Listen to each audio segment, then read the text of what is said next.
Salut à tous et bienvenue dans Maths à propos. Pour ce 41e épisode de la chaîne, retour aux basiques, retour aux fondamentaux, je vous propose aujourd'hui un nouvel opus de un whisky en 5 minutes consacré au Talisker Wilder Seas.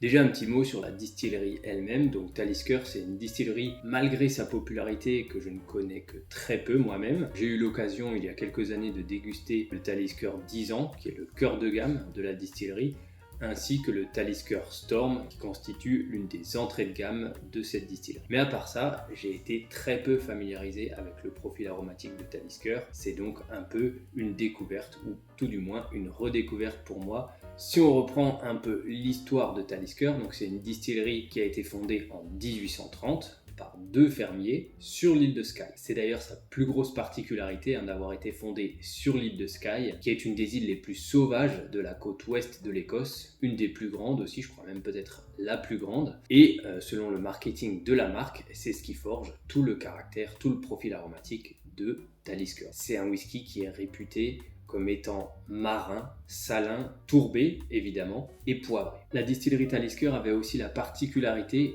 d'être jusqu'à il y a peu la seule distillerie de whisky importante sur l'île de Skye jusqu'à l'arrivée récente, toute récente de Toraveg, apparemment très prometteur que je n'ai pas encore eu l'occasion de goûter. Maintenant on va parler un tout petit peu plus de cet embouteillage lui-même. Déjà c'est une édition limitée, relativement 10, 15, 20 000 bouteilles, on ne sait pas trop, mais bon c'est une édition limitée très large. Gamme de prix autour de 75 €. Pour 75 €, on a un As, donc un whisky sans mention d'âge. Je me suis laissé dire qu'il était assez jeune, significativement en dessous de 10 ans. Et pour un Talisker, il a une particularité, c'est son degré d'alcool. Les embouteillages de la gamme Talisker, par tradition, ils sont tous embouteillés à 45,8 degrés d'alcool précisément. Mais lui, non, il est embouteillé à 48,6 degrés. Je pense que c'est un peu pour singulariser encore un petit peu plus cette bouteille, parce que c'est quand même la première fois qu'on a un partenariat, voilà, chez Talisker.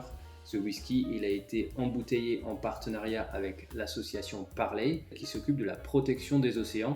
Et donc quand on achetait cette bouteille, il y a 3 livres sterling qui étaient reversés par bouteille à cette association Parley, du coup pour la protection des océans. C'est une bouteille qui a été entièrement faite à partir de verre recyclé, et un verre recyclé qui a un petit effet bleuté, ce qui lui donne un packaging tout à fait intéressant, voire très joli. Une bouteille dans l'air du temps et surtout un finish qui sort de l'ordinaire en fût de cognac XO. Est-ce que ça va beaucoup modifier le profil aromatique de Talisker? C'est une des questions auxquelles il va falloir répondre lors de cet épisode et lors de la dégustation.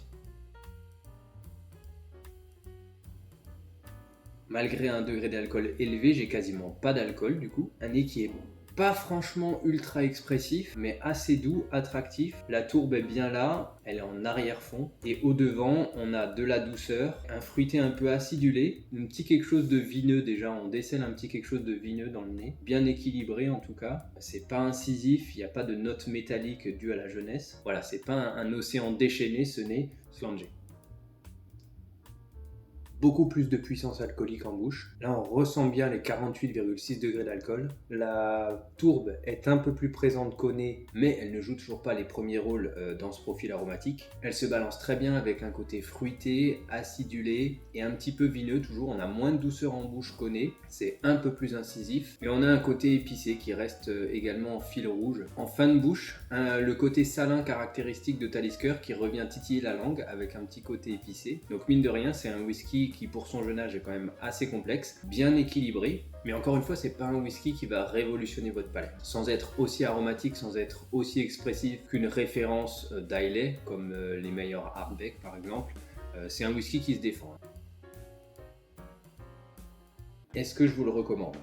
Pour moi, c'est pas un grand waouh, voilà, c'est pas un whisky qui est à la hauteur d'un Springbank 10 pour moi ou d'un Benromach 10. Et c'est un whisky qui est quand même assez cher. Alors on a le côté édition limitée, c'est une très belle bouteille, ça ferait un très beau cadeau. On a le côté un petit peu écolo, voilà, whisky innovant, fini en fût de cognac. Donc je dis pas que vous vous faites flouer à 75 €. Donc je le recommanderais, mais uniquement pour les amateurs de ce profil aromatique, pour les amateurs inconditionnels de Talisker. Par contre pour les autres, on a des Ardbeg qui sont meilleurs à ce prix-là. On a un Springbank 10 ans, voilà, qui est autour de ces prix-là aujourd'hui, 75 €, qui est meilleur. Mais ça reste un bon whisky, un beau Talisker. 3 livres sterling pour les océans, c'est toujours mieux que rien. Voilà, et ben c'est tout pour aujourd'hui. J'espère que cette vidéo vous a plu. J'espère que ce nouvel épisode de Un whisky en 5 minutes vous a plu. Dites-moi en commentaire si vous avez déjà pu déguster ce Talisker Wilder Seas. Et quant à moi, je reviens très vite pour un nouvel épisode de Malte à propos.